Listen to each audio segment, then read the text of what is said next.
Pour lancer SolidWorks 2014, vous ouvrez le dossier Technologie, puis le dossier SolidWorks 2014 et vous double-cliquez sur l'icône correspondante. Le logiciel se lance. Vous allez tout d'abord créer une première pièce. Avec SolidWorks, vous pouvez créer soit une pièce, soit un assemblage, soit une mise en plan. Donc on va commencer par une pièce, c'est déjà sélectionné. On clique sur OK. Vous allez paramétrer les barres d'outils. Il y a plusieurs façons d'afficher les barres d'outils. Donc ici, si je fais clic droit sur la barre grise en haut de la fenêtre, vous avez gestionnaire de commande qui est décoché. Je coche gestionnaire de commande. Et vous avez ici les deux barres d'outils principales, la barre d'outils fonction et la barre d'outils esquisse. Donc on va expliquer tout ça plus tard. Ces barres d'outils, vous pouvez aussi les afficher verticalement. Donc là, vous avez la barre d'outils fonction et là, vous avez la barre d'outils d'esquisse. Vous choisissez l'affichage que vous préférez. On va maintenant afficher une grille lorsque vous tracez une esquisse. Pour ça, vous mettez la souris sur le petit triangle noir qui est ici, sans cliquer. Vous allez dans Outils, Options, donc vous cliquez sur Options.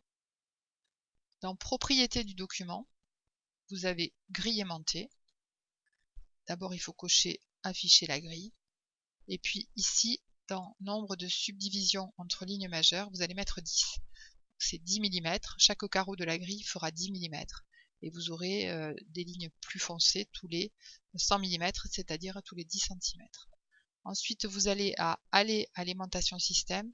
Et là, vous allez vérifier que grille, attirer seulement lorsque la grille est affichée, que ces deux éléments-là sont cochés pour pouvoir attirer votre souris, que la grille attire la souris. Je clique sur OK. Donc pour le moment, je ne vois pas de grille qui s'affiche, c'est normal.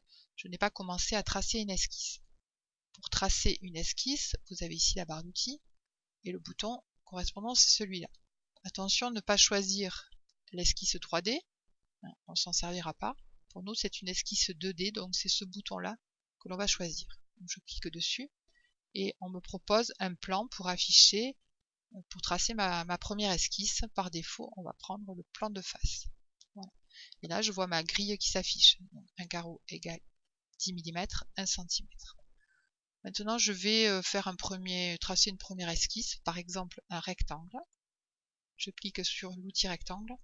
J'ai ma souris qui accroche ici la grille.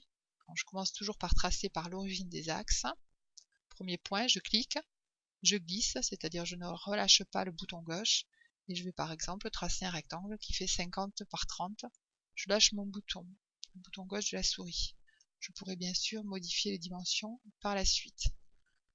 Ici, je vois, outre la grille, je vois que je suis dans une esquisse parce qu'il y a ces deux boutons. Ce bouton-là va me permettre d'annuler l'esquisse et celui-là de valider l'esquisse si elle me convient. Donc là, c'est le cas. Je vais cliquer. Voilà, ma grille disparaît puisque je suis sortie de l'esquisse. Et je vois qu'ici, dans cette zone qu'on appelle l'arbre de création, j'ai une ligne qui est apparue, une nouvelle ligne qui est apparue. C'est une ligne qui m'indique que j'ai tracé une esquisse qui s'appelle par défaut, si on ne la renomme pas, c'est esquisse 1. Voilà, première étape est terminée.